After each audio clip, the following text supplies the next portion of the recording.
ser rico? Quer mesmo? Ser tipo aqueles investidores de sucesso que vivem de renda? Não adianta só querer, né? Tem que mudar de atitude, ou melhor, de atitudes. Hoje a gente separou 10 pensamentos e atitudes que os investidores ricos têm e que de fato eles praticam no dia a dia deles. Tem até exemplinho do Warren Buffett, um dos maiores investidores do mundo. Aí a gente vai te contar se nós mesmos, se a gente anda praticando essas paradas ou se a gente tá devendo nessa aí. Onde será que a gente acerta e onde que a gente tá errando? Eu sou Io Fordeloni. Eu sou o César Esperandi e nós somos o canal Economic, a tradução da economia dos investimentos. Se você é novo por aqui, chega mais, relaxa e se inscreve pra não perder nada. São 4 vídeos novos toda semana. De sexto pra pré-investimento, mas de uma maneira muito mais leve, porque sextou, né, parceiro? Estamos até fazendo essas listinhas 10 que nem hoje. Em uma das últimas sextas, por exemplo, a gente falou de 10 aplicativos de finanças que te ajudam a investir melhor a sua grana. Então se inscreve aqui embaixo e deixa seu like, porque a gente vai saber que você quer virar um investidor de sucesso de verdade, né, meu? Essa lista vai te ajudar com certeza a refletir sobre isso e chegar lá. Bora pro bate-papo?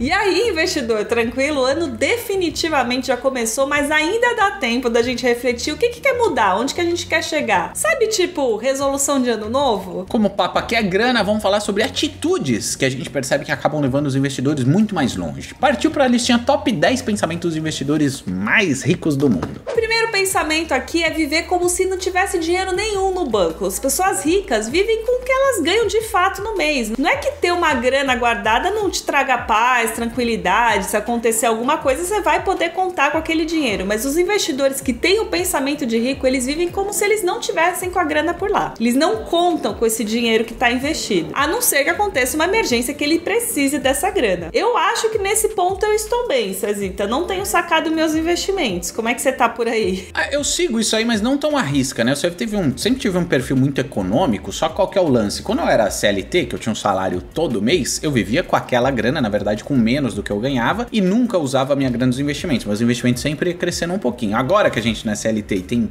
vários meses que a gente praticamente não ganha nada, eu não me podo tanto assim. Eu tô ali usando minha reserva de emergência de vez em quando, só que, por exemplo, putz, tem mês que eu ganhei, sei lá, R$2.000. Eu gasto só isso no meu aluguel. Eu não fico me podando, sabe? Eu tô afim de ir num restaurante? Eu vou. Eu não vou comprar o relógio que eu queria comprar de R$2.000 lá, que é o monitor cardíaco. Não vou, porque eu vou esperar, dar uma segurada. Mas também não me podo muito. Eu vivo mais ou menos isso aí. Vamos explicar melhor aqui. Eu não saco a grana que tá na minha corretora, mas a grana que tá ali na conta digital, que é meio que reserva de emergência, meio que a grana ali pro dia a dia, e essa sim eu tenho usado porque é isso, nossa renda varia muito aqui no Economic, né? Segundo o pensamento que a galera rica de verdade, os grandes investidores, as pessoas bem-sucedidas, boa parte delas segue a risca, é ter consumos inteligentes. Você já ouviu falar do papo clichê de cortar o cafezinho? Isso é mó baboseira. Graças a Deus que vários planejadores, que vários educadores financeiros estão caindo na real nisso aí. Não é só cortar o cafezinho, não é tipo,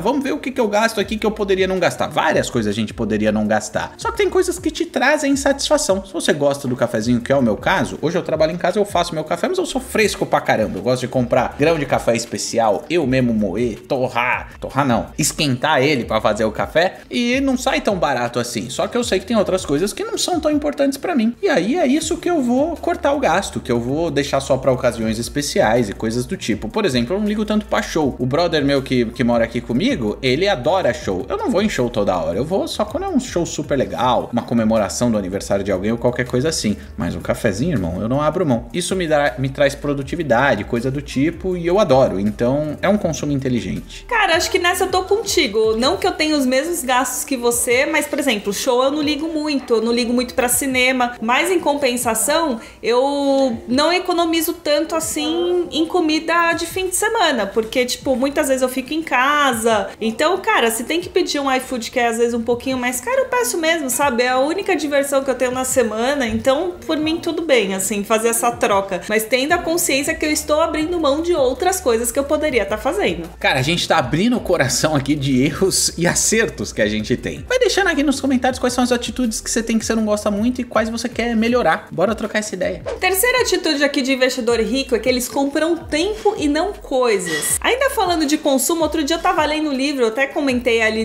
nos stories, então se você não segue a gente no Instagram, fica a dica aí pra você procurar a gente por lá. Eu tava lendo um livro chamado Psicologia Financeira, e por lá eles falam justamente que grandes investidores compram tempo e não coisas. Como é que funciona? Se eles se deparam com uma grande decisão de consumo, tipo trocar carro, trocar os móveis de casa, dar entrada numa casa, comprar um empreendimento, para tomar essa decisão eles pensam em quanto que essa grana rendendo lá na frente poderia gerar de dividendos, poderia ajudar esse investidor a se aposentar mais cedo. Fazer essa continha de quanto que esse dinheiro iria render se ele fosse aplicado ajuda você a pensar se a compra faz sentido ou não, se vale a pena você adiar um pouco ela, pensar melhor se não daria para você fazer isso lá na frente. Cara, eu há um bom tempo não me deparo com uma grande decisão de consumo, assim. Acho que a última foi comprar meu carro, mas isso já passou muito rápido, mas já faz 2 anos. E eu enrolei, viu? Eu enrolei pra comprar meu carro, porque eu pensava justamente assim, só que aí como eu tenho filho, cara, carro acabou sendo uma necessidade. Mas na maioria das compras grandes, acho que eu faço essa continha assim. Você faz, Cezita? Faço. No dia a dia não, né? No dia a dia, tipo, a ida num restaurante e tal, a não ser que seja um restaurante caríssimo, eu acabo pensando indiretamente nisso. Mas as compras grandes, sim. Uma delas é o monitor, né? O relógio de corrida que eu quero comprar, que é mega caro, 2, 3 mil reais. E, putz, não é o momento, né? Vai ser um negócio que é sempre aquele dilema, né? Tem coisa que a gente quer pra curtir um pouco, ou que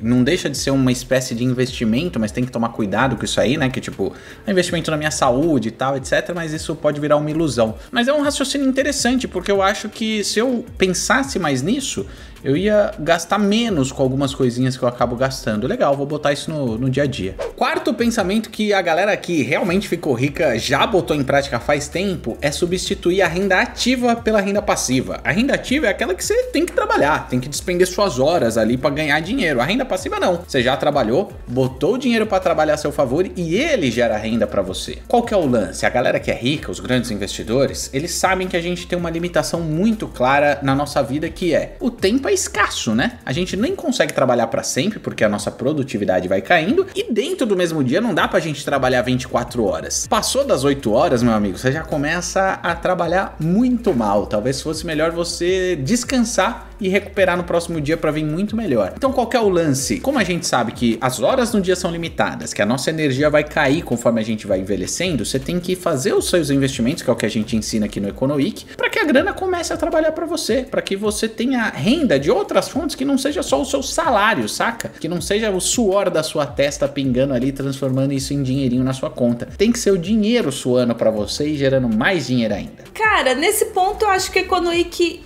é de certa maneira um investimento em renda passiva, porque assim, exige que a gente esteja aqui gravando, mas se você for ver todos os vídeos que já passaram, que já foram gravados, já estão lá publicados e continuam rendendo views e continuam tendo anúncios, gera uma rendinha pra gente. Assim, não é ainda uma substituição, né, da renda ativa pela passiva, mas aos poucos a gente vai chegar lá. Sim, e os investimentos que a gente faz na nossa PF, né, pessoa física, tudo isso gera um rendimento. Aí eu até comentou em vários vídeos que ela já consegue pagar todas as contas da casa dela, luz, internet, etc. Esse é mais um exemplo de renda passiva, que é o que a gente ensina aqui no canal. Outro pensamento desse livro Psicologia Financeira é que os acertos têm que ser maiores que os erros. O que ele quer dizer? Você não tem problema assim se você errar, desde que os erros superem os acertos. É o famoso errar pequeno e acertar grande. Você sabe que tem um grande investidor chamado George Soros, talvez você tenha ouvido falar, e ele tem uma frase famosa que diz o seguinte: o que importa não é estar certo ou errado, mas o quanto de dinheiro você ganha quando você tá certo e o quanto que você perde quando que você tá errado. A gente pode aplicar isso quando a gente vai diversificar nossos investimentos. Às vezes a gente fica falando, putz, eu não sei, não vou arriscar ali no fundo imobiliário, não vou pro mercado acionário, não vou aplicar numa renda fixa diferente ali do meu tesouro direto que eu já tenho. Você pode arriscar, mas você arrisca pequeno, coloca pouquinha grana, o mínimo às vezes que o investimento exige, 50 conto. Uma grana que não vai te fazer tanta diferença assim, que ao mesmo tempo permite que você vá conhecendo os investimentos. O próprio Warren Buffett, que é outro grande investidor, um dos maiores do mundo, ele teve entre 400 e 500 ações ao longo da vida dele. Mas vocês sabem quantas que de fato ele ganhou dinheiro? Ele fala fala que de fato a fortuna dele veio só de 10 investimentos. Então ele errou bastante, ele apostou bastante para selecionar ali quais investimentos que de fato fariam ele um investidor bem rico. Assim, quando eu vou arriscar, né, colocar meu dinheiro em algum investimento diferente, eu vou com pouca grana, mas eu acho que eu não tenho sido tão ativa nos meus investimentos, né? Não tenho pesquisado tantas coisas diferentes como eu gostaria. Muito por falta de tempo, porque o Economic exige bastante tempo da gente. Mas enfim, vou chegar lá. É o que a gente fala aqui, né? Pô, tá com medo de investir em alguma coisa? Você coloca um pouquinho de dinheiro. Você vai ver que é seguro ou vai entender sobre aquela aplicação, e eu vivo fazendo isso, e aos poucos você vai ficando confortável com ela, ganhando mais familiaridade e colocando mais dinheiro. A chance de você ter prejuízo assim é pequena, porque você tá colocando pouca grana, e conforme você ganha experiência naquilo, a chance de ter prejuízo diminui mais ainda. Então você minimiza a chance de ter prejuízo e aumenta a chance de ganhar. Eu falei desse livro Psicologia Financeira e, aliás, é uma ótima dica. Tem livros muito bons que te ensinam a investir melhor. E eles falam não só da parte técnica, de como que funcionam as aplicações, mas também do lado comportamental. A gente listou 10 livros desse vídeo aqui em cima e todos estão sensacionais. Então, uma playlist só de livro, filme e série que a gente ama e sempre recomenda por aqui. Esse é um jeito massa de aprender as coisas de maneira leve, que é o que a gente gosta. Clica aí. Claro, além de acertar mais do que errar, os grandes investidores, os ricos de verdade, eles têm uma característica meio incomum. Eles têm resiliência, que é paciência nos investimentos, principalmente durante os períodos mais turbulentos, as crises que a gente passa. Já parou pra pensar num piloto de avião? A maior parte da vida dele, principalmente de voos comerciais, de grandes companhias aéreas, putz, é um saco. Ele liga o piloto automático, nada acontece, só fica vendo nuvem. E aí passa por um momento ou outro que é muito raro de realmente ser aterrorizante, que é aí que ele tem que agir para mostrar a habilidade dele. Nos investimentos não é muito diferente, principalmente o que vai ditar se ele tem sucesso, se ele vai se tornar rico ou não no final das contas, é como que ele responde nos momentos de crise. No resto é meio piloto automático. Para e pensa, durante a crise o que você mais vê é a gente se desesperando, vende tudo com prejuízo e aí o que acontece? Fica mais pobre. Os grandes investidores que a gente acompanhou ao longo da história, o Warren Buffett, o sócio dele e vários outros exemplos, a galera de sucesso tem muito sangue frio nessa hora. É aí que eles acabam pegando o dinheiro deles e comprando tudo aquilo da galera que tá vendendo de investimento, que acha que não faz mais sentido, mas eles não. Eles estão procurando as oportunidades de comprar barato tudo aquilo que provavelmente vai voltar a valorizar. Não é sem critério nenhum, é claro. Eles sabem o que é um bom ativo, porque eles estão preparados, são resilientes e mantêm o sangue frio nessa hora. E como se tornar essa pessoa que vai ficar rica e reagir bem num momento de adversidade, de terror profundo, de crise econômica? Nos momentos de piloto automático, que é tédio, que é fácil investir, porque você sabe que investir no tesouro vai dar grana e assim por diante, você se prepara. Aqui no canal mesmo tem a nossa playlist de livros, filmes, séries, porque a gente vai consumindo esse tipo de material. A IO, principalmente, está sempre lendo um livro novo de investimentos. A gente sempre está consumindo novos conteúdos justamente para se preparar para na hora que acontecer algo imprevisível, a gente não arrancar os cabelos e até poder ganhar dinheiro com isso. E outra coisa, investidor rico não tem medo de mudar, de alterar completamente o plano. Diz aí, você é a mesma pessoa de quando você começou a investir? Eu, pelo menos, comecei a colocar meu dinheiro ali no Tesouro Direto, na bolsa, quando eu tinha 17 anos. E meus objetivos eram completamente diferentes dos de agora. Tem um caso que acho que vale a pena a gente abrir um parênteses aqui. Um ganhador do Prêmio Nobel de Economia, o Daniel Kahneman, ele tem uma fama aí de...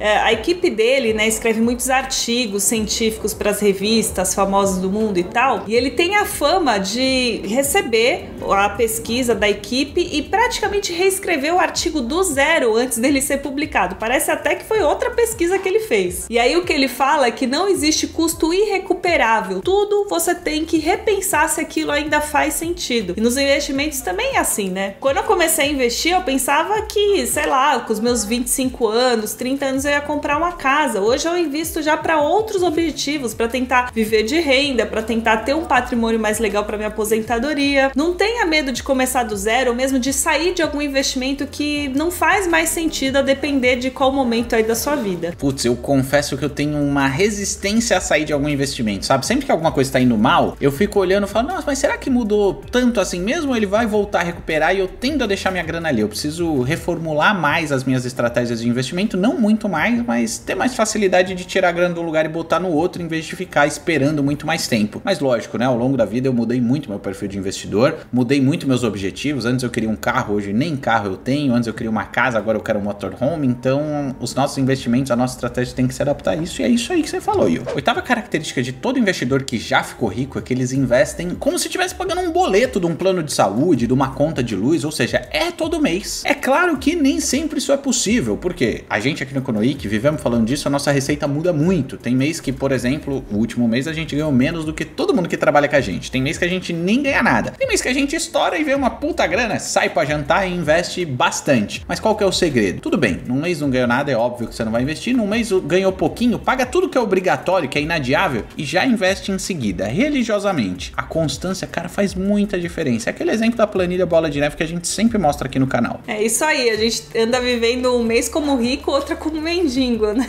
Mas a gente vai chegar lá em alguma época que a gente vai ter uma renda um pouco mais constante. E você investe todo mês? Fala a verdade aqui nos comentários. A gente tá de olho em tudo que vocês escrevem e a gente tá abrindo o coração. Então compartilha aí sua experiência. Qual que é a sua dificuldade? Qual que é o seu desafio? Tá fácil investir todo mês? Nona característica aqui dos investidores ricos é planejar o futuro. Diante de crises, de pandemia, os caras não ficam desesperados e se lamentando pelo que passou, né? Falando, ai meu Deus, o juro tá caindo, ai meu Deus, a inflação. Eles olham pra frente, eles identificam oportunidades porque sempre vai ter algum investimento que vai se beneficiar mesmo diante das crises. Eu confesso que eu acho que eu não sigo tanto isso. Assim, óbvio, né? Eu sempre quero olhar pra frente, mas eu sou um pouco apegada ao passado. Eu me lamento um pouco das coisas que eu deixei passar, sabe? De oportunidade de investimento, de olhar e falar, putz, se eu tivesse ficado um pouquinho mais nesse investimento, teria lucrado mais. Enfim, sou um pouco apegada, eu acho. Isso é muito louco, né? Porque o Luquinha, ele também é assim. E eu falo, cara, sai dessa, velho. Porque olhar no retrovisor é sempre muito fácil, né? Tipo, ah, errei. Beleza, mas naquela... Hoje olhar e ver o erro é muito óbvio. Mas na época, putz, a gente nunca ia saber. Então é daqui pra frente, ó. Característica imprescindível que todo investidor que já ficou rico tem é ter um plano B, meu. Seus investimentos, suas finanças em geral, na verdade, toda a sua grana. Ia sobreviver a uma queda de 40%, uma crise que a bolsa cai, você precisa sacar as coisas de renda fixa e você tem um prejuzão de 40%. A planilha na conta ali, muito fácil, mas o psicológico às vezes fica abaladíssimo com uma situação dessa. E é super importante você ter um plano B caso as suas aplicações, caso o seu investimento não dê certo, caso aconteça alguma maluquice aí na conjuntura geopolítica global. Gostou do termo rebuscado? Mas basicamente o que eu tô dizendo é que você precisa ter uma reserva de emergência. Os investimentos, principalmente os de renda variável, eles vão ter o sobe e desce natural. Às vezes alguma coisa que você investiu não vai dar tão certo e você tem que contar com a sua reserva de emergência, que nesse exemplo financeiro é o seu plano B. No caso do Econoic, que foge dos investimentos financeiros, né, a um empreendimento, as plataformas, a gente trabalha com rede social, elas mudam o tempo inteiro, então a gente tem que se adaptar o tempo todo e às vezes uma estratégia que a gente traçou deixou de fazer sentido porque a rede social nem funciona mais daquele jeito. Então é bom ter um plano B, ser flexível e pensar em novas oportunidades. Você já tem uma reserva de emergência? De que tamanho? Deixa aqui nos comentários se você tem ou ainda tá formando o seu colchãozinho. A gente lê e responde todo mundo, pode ver aí. Diquinha bônus, uma coisa que todo investidor de sucesso faz é estudar sempre, seja as notícias, indicadores, como é que os investimentos funcionam. Por isso a gente tá deixando 2 vídeos aqui pra vocês. Aqui em cima a gente fez uma batalha do Tesouro Direto, investimento semestral ou com retorno só lá no fim? O que é melhor? Tá aqui em cima. E aqui embaixo tem um bate-papo ao vivo com os membros do canal sobre reserva de emergência, onde é melhor investir. PicPay, Nubank ou Tesouro Selic? Confere aqui. Já deixou seu like aqui embaixo? Então se inscreve nessa bolinha pra gente continuar trocando ideia por aqui.